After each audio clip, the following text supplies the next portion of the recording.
Selamat siang teman-teman. Perkenalkan, kami mahasiswa Pascasarjana Institut Teknologi Bandung. Di sini, kami akan mempresentasikan tentang kombinasi dari kurkumin dan trikurin sebagai imunoterapi untuk penyakit HPV dan kanker, terutama pada kanker serviks dan head and neck squamous cell carcinoma.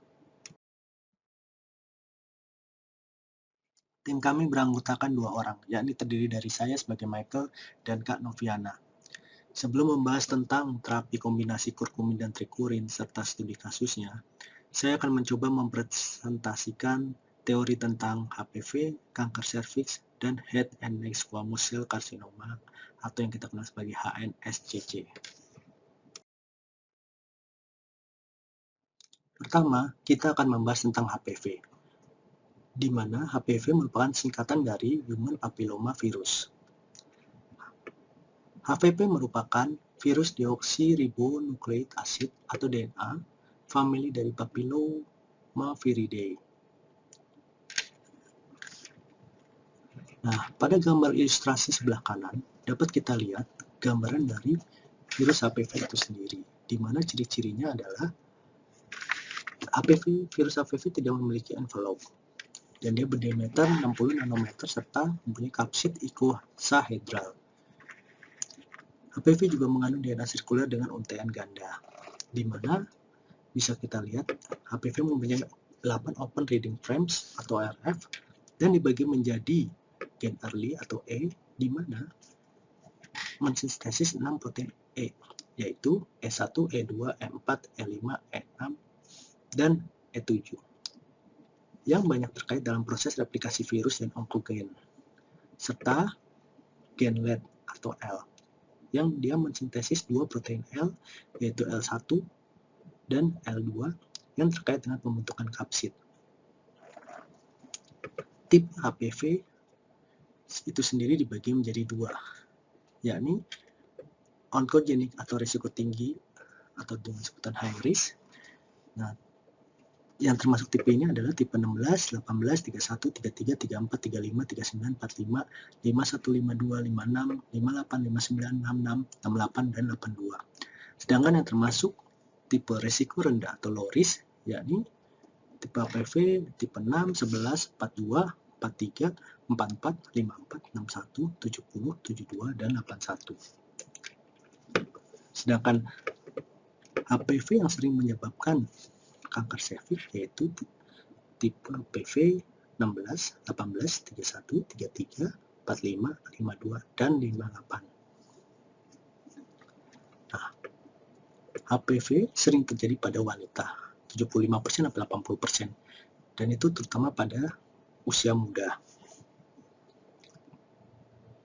HPV dapat menyebabkan berbagai macam penyakit, diantaranya kanker serviks dan head and neck squamous cell carcinoma atau HNSCC. Hal ini sesuai dengan tugas dan jurnal yang diberikan. Pada slide ini, saya akan membahas teori dari kanker serviks. Dapat kita lihat pada gambar ilustrasi sebelah kanan, tampak gambaran serviks normal yang terdiri dari ovarium atau kandung telur, lalu di sini ada uterus atau kita kenal dengan sebutan rahim, kemudian ada serviks atau leher rahim dan vagina. Sedangkan pada kanker serviks, gambar sebelah kanan, itu terdapat tumor ganas yang tumbuh di dalam leher rahim, yang nantinya akan bisa menyebabkan terjadi pendarahan abnormal.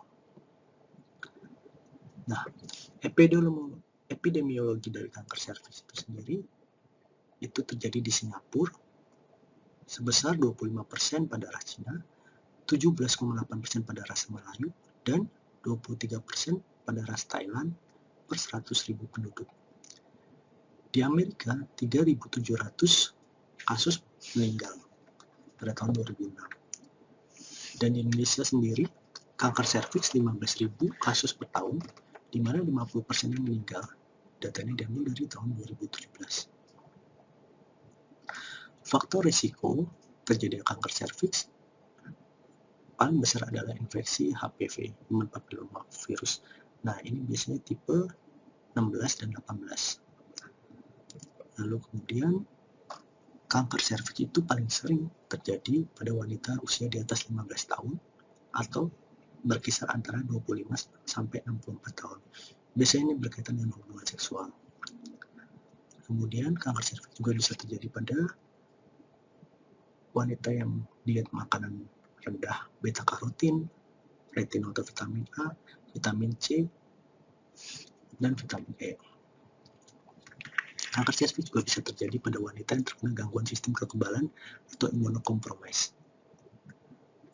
Pada wanita yang pemakaian kontrasepsi itu juga bisa menyebabkan kanker serviks. Dan biasanya kanker serviks itu terjadi pada ras Afrika Amerika, di mana dia berkaitan dengan faktor sosioekonomi. Pemakaian dietilbestrol atau DES itu juga bisa dapat menyebabkan kanker serviks. Bahkan pada wanita yang merokok pun juga dapat menyebabkan kanker serviks. Klasifikasi kanker serviks menurut FIGO atau International Federation of Gynecology and Obstetrics itu mempunyai 4 stadium, di mana stadium 0 yakni karsinoma in situ atau CIS. Stadium 1 terdiri dari stadium 1A1, stadium 1A2, stadium 1B1, stadium B2, 1B2. Sedangkan stadium 2 terdiri dari stadium 2A dan stadium 2B. Stadium 3 dari stadium 4 yang terdiri dari stadium 4A dan stadium 4B. Dapat kita lihat pada gambar ilustrasi sebelah kanan bawah, ini adalah perkembangan HPV menuju kanker serviks, di mana bisa kita lihat adanya virus HPV yang menginfeksi serviks normal yang kemudian menjadi infeksi produktif. Pada fase ini kita kenal nama CIN1.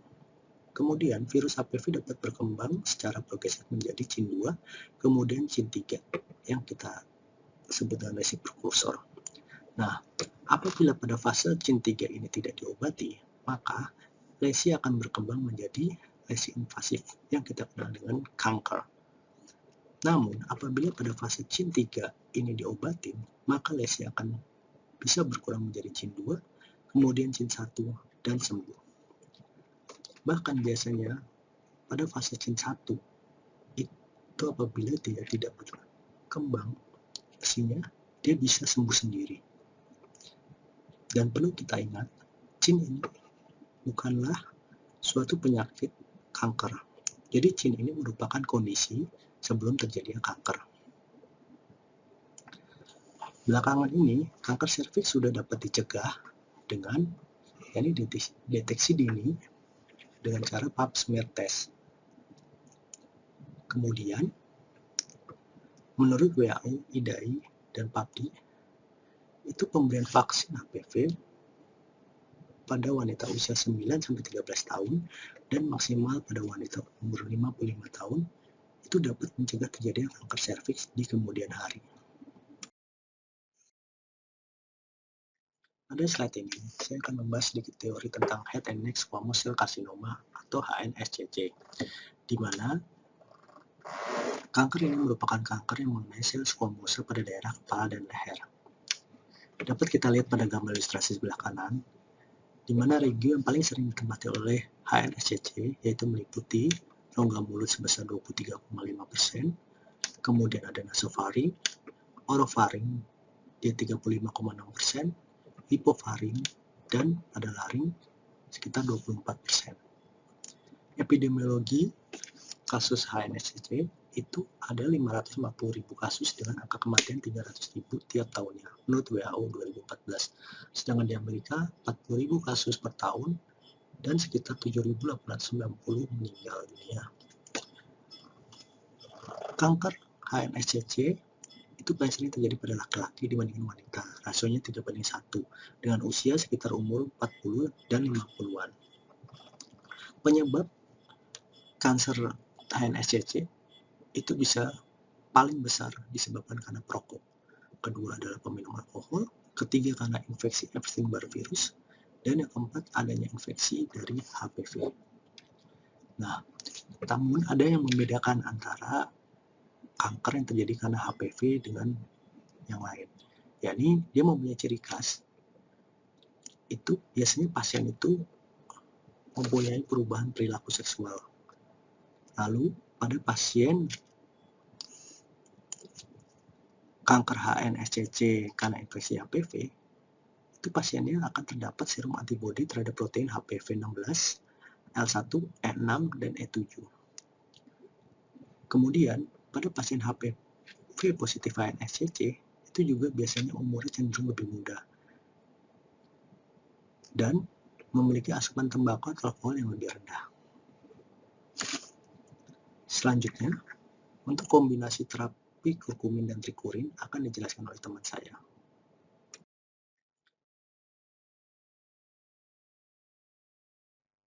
Setelah mendengar pemaparan mengenai kanker, maka sekarang saya akan menjelaskan salah satu substansi nutraceutical food yaitu kurkumin yang memiliki mechanism of action sebagai anti kanker. Pada jurnal ini, kurkumin yang digunakan akan dikombinasikan dengan dua jenis polifenol yang merupakan senyawa alami pada tumbuhan, yaitu resveratrol dan epikatekin galat dalam repolarisasi tumor associated macrophage dan men-trigger respon imun yang menyebabkan terhambatnya tumor yang disebabkan oleh human papilloma virus. Setelah Sebagai pendahuluan, pada penelitian sebelumnya telah dibuktikan bahwa trikurin yaitu kombinasi antara kurkumin, resveratrol, dan epikatekin galat dapat bersifat non-toksik untuk sel normal dan menghambat sel human papillomavirus cells dan head and neck squamous cell carcinoma secara in vivo maupun in vitro.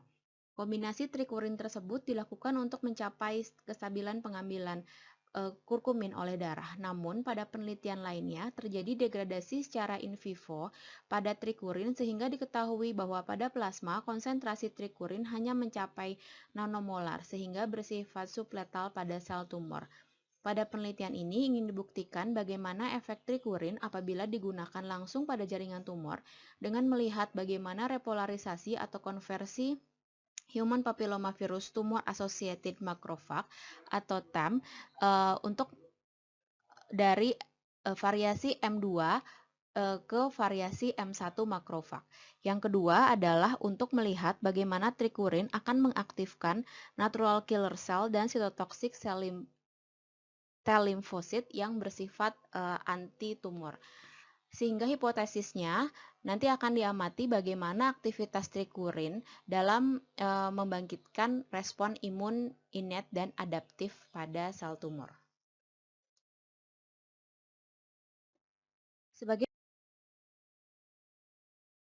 Pada penelitian ini digunakan dua hewan uji coba, yaitu yang pertama DALC57BL6 female mice yang disuntikan human papillomavirus mouse TC1 cell atau tumor sel lain 1 hingga mencapai besar tumor 0,5 cm.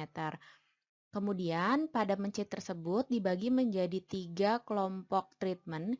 Yang pertama adalah kelompok kontrol yang disuntikan PBS ditambah 5% DMSO atau yang disebut dengan vehicle. Yang kedua adalah kelompok trikurin yang disuntikan kombinasi antara kurkumin, epikatekin galat, dan resveratrol. Yang ketiga adalah kelompok treatment yang disuntikan trikurin ditambah IL-12AB yang kemudian dinetralisir oleh IL-12 neutralizing anti-IL-12.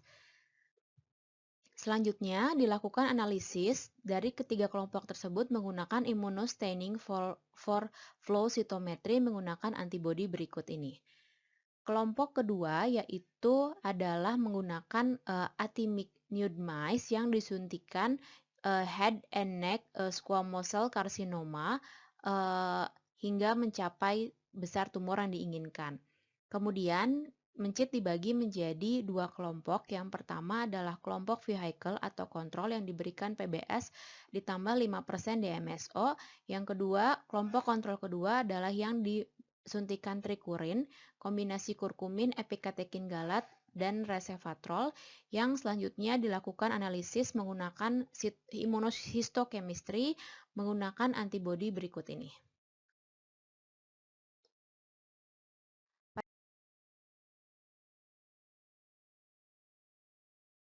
Result and discussion yang pertama adalah membuktikan bahwa terjadi repolarisasi makrofag tipe M2 menjadi makrofag tipe M1 yang sudah saya perlihatkan pada gambar kanan atas di mana terdapat dua tipe makrofag yaitu M2 dan M1. M2 memiliki sifat anti-inflamatori sedangkan M1 memiliki sifat pro-inflamatori. Masing-masing makrofag tersebut memperlihatkan marker-marker yang spesifik, di mana M1 memperlihatkan marker ARG atau arginase 1 yang tinggi dan inducible nitric oxide sintase yang rendah atau INOS yang rendah. Juga IL-10 atau interleukin 10 yang rendah dan IL-12 yang tinggi. Hasil ini dibuktikan dengan grafik pada grafik sebelah kiri yaitu grafik C dan G yang merupakan grafik bagaimana nilai ARG akan menurun pada tumor yang diberi trikurin dan meningkat pada kontrol atau vehicle. Sedangkan pada grafik G memperlihatkan bagaimana INOS akan meningkat pada tumor yang diberi trikurin dan menurun pada tumor yang tidak diberikan trikurin atau vehicle. Dan data grafik lainnya itu mendukung persentase tersebut. Hal ini membuktikan bahwa trikurin memunculkan marker-marker yang dapat mempolarisasi makrofag M2 menjadi M1 yang dibuktikan dengan munculnya marker tersebut. Salah satunya adalah marker ARG1 yang rendah yang saya beri kotak berwarna biru itu merangkum bahwa trikurin akan menginduksi penurunan nilai ARG1 yang merupakan marker makrofag M1. Result and discussion yang kedua membuktikan bagaimana ekspresi STAT3 dan STAT3 terfosforilasi atau PSTAT dengan pemberian trikurin dengan menggunakan metode immunohistochemistry. Dari grafik B, C, dan D dapat diamati bahwa STAT3 maupun STAT3 terfosforilasi akan menurun ekspresinya akibat pemberian trikurin. Hal ini didukung oleh penelitian lainnya yang menyatakan bahwa penurunan ARG sebagai marker M2 itu akan menghambat ekspresi dari STAT3 dan STAT3 terfosforilasi yang digunakan sebagai M2 marker.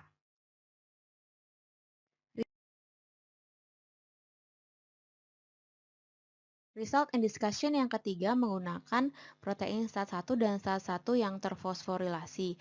Dapat diamati di sini bahwa pada gambar grafik B, C, dan D, STAT1 maupun STAT1 yang terfosforilasi ekspresinya akan meningkat dengan pemberian trikurin. Peningkatan STAT1 ini diduga karena terjadinya penurunan STAT3 dan STAT3 yang terfosforilasi sebagai M2 marker yang akan menginduksi peningkatan STAT1 yang merupakan faktor transkripsi untuk men-trigger INOS dan sintesis IL-12. Seperti kita ketahui, INOS dan IL-12 merupakan marker dari M1.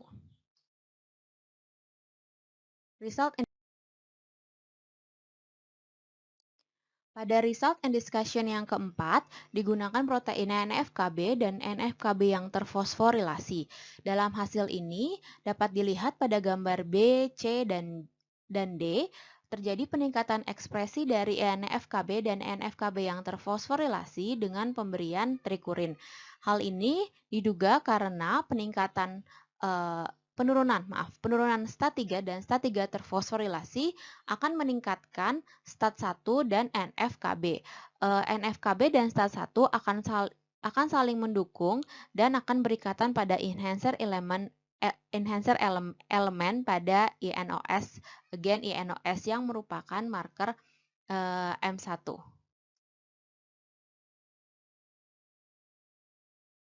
Discussion yang kelima menggunakan protein NPK46 dengan dua metode yaitu flow cytometry maupun immunohistochemistry. Dapat dilihat pada grafik E dan G, menggunakan kedua metode tersebut, protein NKP46 meningkat ekspresinya pada tumor yang diberikan trikurin. Hal ini diduga karena trikurin akan menurunkan nilai ARG, kemudian akan menurunkan nilai STAT3 sebagai M2 marker. Penurunan nilai STA3 akan meningkatkan IL atau interleukin 12 sebagai M1 marker yang kemudian akan meningkatkan ekspresi dari NKP46. Kemudian NKP46 ini berfungsi untuk stabilisasi makrofag M1 secara fenotip sehingga nanti akan mengeliminasi tumor dengan meningkatkan natural killer cell. Discussion pada result and discussion yang ke-6 dapat dilihat terlebih dahulu hipotesis yang sebelah kanan di mana peningkatan NKP46 akan menstabilisasi M1 makrofag 1 TAM phenotype yang kemudian akan menginduksi penurunan dari E6 protein dan meningkatkan protein caspase 3. Penurunan E6 protein ini dapat dibuktikan dari grafik B dan G di mana tumor yang ditreatment oleh trikurin menurunkan atau menghambat protein E6 dan didukung oleh data di gambar A di mana jaringan yang diberikan trikurin memperlihatkan ukuran yang lebih kecil dibandingkan jaringan yang diberikan treatment yang lainnya. Kemudian pada nilai caspase 3 itu peningkatan nilai caspase 3 dibuktikan oleh grafik I dan J di mana caspase 3 akan meningkat pada tumor yang diberikan treatment trikurin. Kemudian selanjutnya pada treatment yang diberikan trikurin ditambah IL-12AB yang dilakukan netralisir itu akan menurunkan nilai NK cell sehingga penurunan nilai NK cell ini sangat berpengaruh pada reaksi yang terjadi pada tumor sel untuk melakukan apoptotic cell.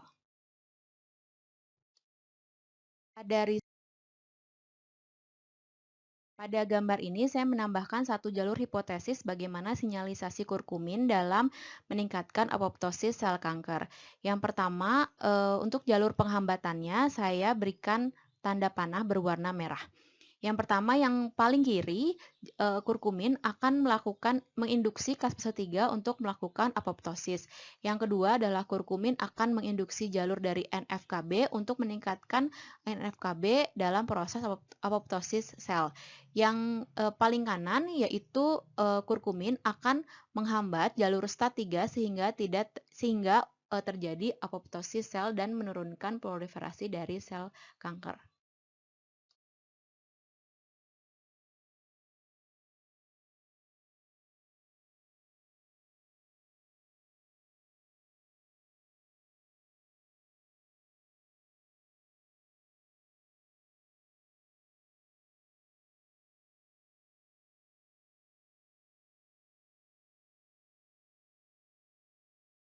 Kesimpulan, trikurin yang disuntikan dapat memicu switch dari M2 menjadi M1 di TAM dan disertai dengan perekatan intratumor yang bergantung pada interleukin 12, sel NK, dan CTL, serta penghapusan sel kanker.